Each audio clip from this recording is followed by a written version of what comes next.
Udah belum? Udah? Nah, Udah ya. Tuh, gue buka nih ya. Hitung. ya, tiga. Assalamualaikum warahmatullahi wabarakatuh. Waalaikumsalam warahmatullahi wabarakatuh. Jadi adik-adik, pada kali ini kita akan mempelajari tentang modul bab 4, yaitu geodatabase. Lanjut ke tujuan praktikum.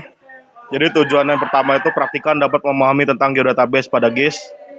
Lalu praktikan dapat menggunakan geodatabase pada GIS.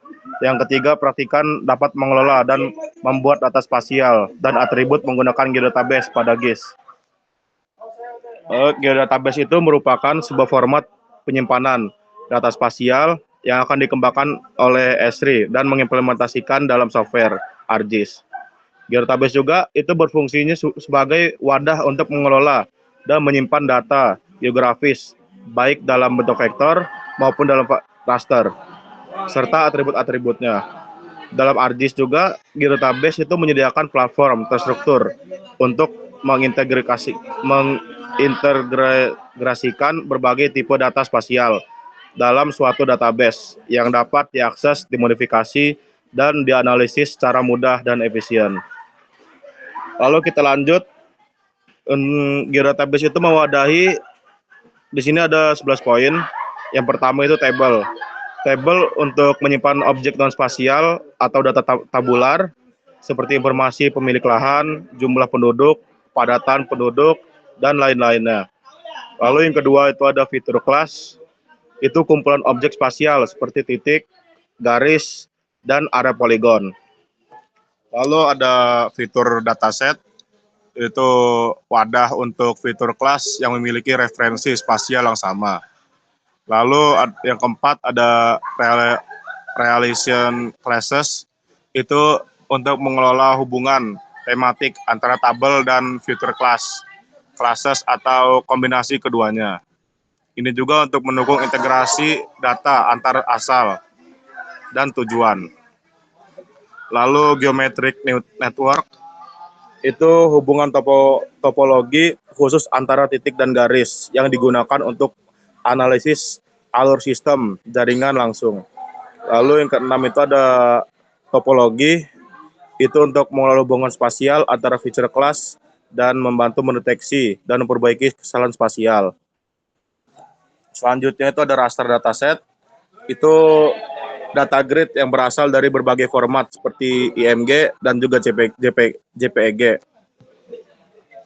Lalu yang ke-8 itu ada raster katalog, itu tabel yang berisi kumpulan data raster.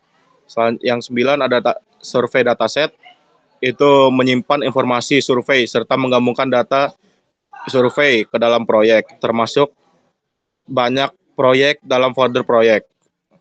Yang 11 itu ada toolbox, itu mengandung alat-alat untuk proses geoprocessing. Dan yang terakhir itu ada behavior rules, aturan yang dapat didefinisikan untuk menetapkan atribut legal, relasi, topologi, dan juga koneksi antar data. Selanjutnya di sini ada skemanya,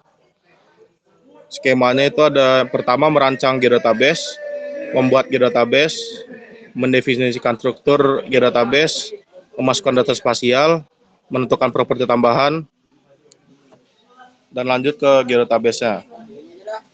Selanjutnya untuk prosedurnya itu, pertama ini itu membuat sebuah geodatabase dan membuka katalog.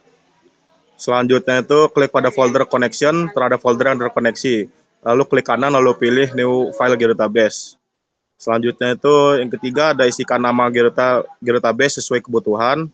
Lalu membuat sebuah feature class atau save file, klik pada geodatabase, lalu klik new feature class. Ya, selanjutnya itu setelah muncul window, baru kita dapat mengisikan nama alias dan tipe save file yang ingin digabungkan. Lalu klik next. Selanjutnya isikan koordinat sesuai dengan area yang diinginkan, lalu next saja. Yang 7 itu ada window, Ini dapat membuat table baru dengan tipe table yang diinginkan, lalu klik finish. Lalu itu ada langkah-langkahnya. Langkah untuk import feature class. Yang pertama dengan klik kanan pada database, lalu pilih menu import feature. Lalu ada pada window, ini menginput feature class yang ingin diimport dan database yang diinginkan, lalu klik OK aja. Lalu ketiga itu kalau berhasil, database akan muncul data frame feature class yang akan diimpor. Selanjutnya langkah-langkah untuk export feature class. Pertama itu klik kanan pada database, lalu pilih menu export to save file, lalu window itu dapat mengatur input feature class yang ingin diekspor dari database dan mengatur lokasi penyimpanan hasil ekspor. Lalu jika feature class akan ekspor telah diatur, klik OK, maka feature class akan muncul di lokasi penyimpanan yang telah diatur. Jadi itu saja. Apakah ada yang mau nanya?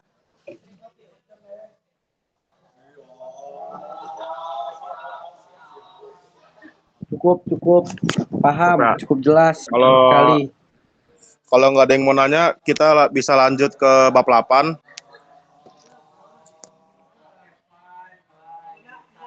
Pause dulu.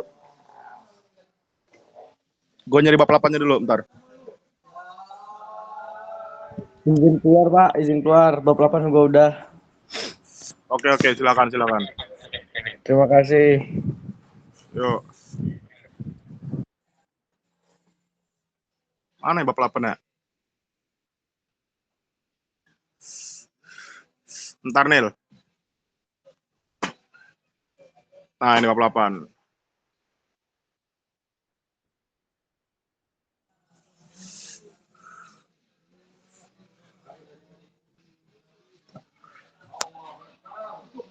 Kelihatan nggak, Nil?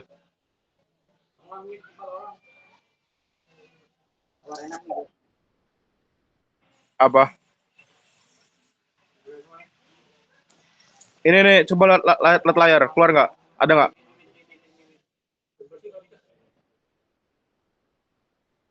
Kelihatan nggak?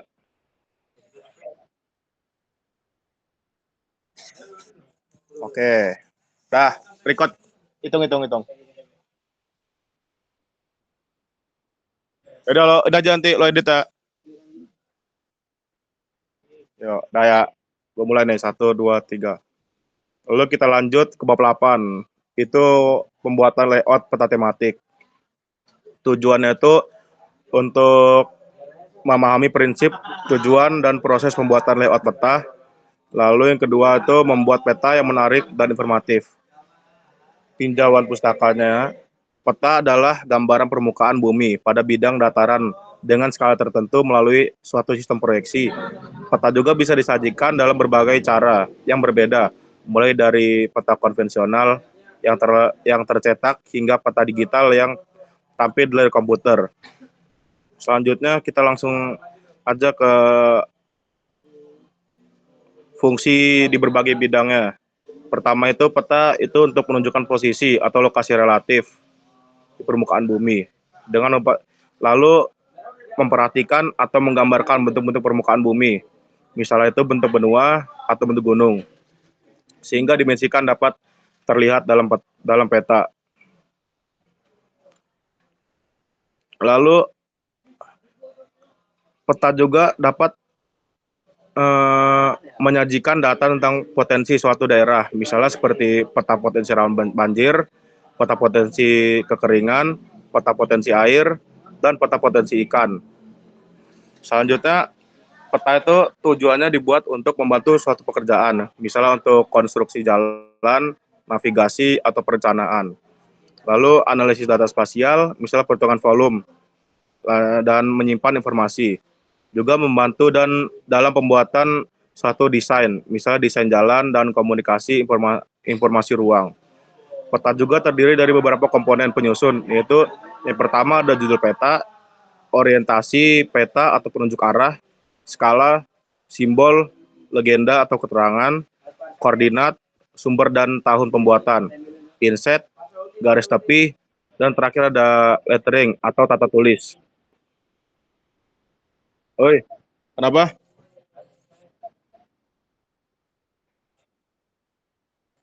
Benar-benar di bab 8.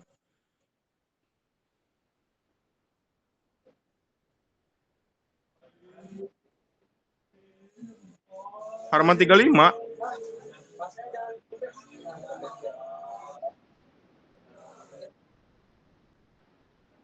Iya, oh. Sabar ya. Gue berhenti berbagi dulu. Sabar, sabar, sabar. Yo, yo, yo.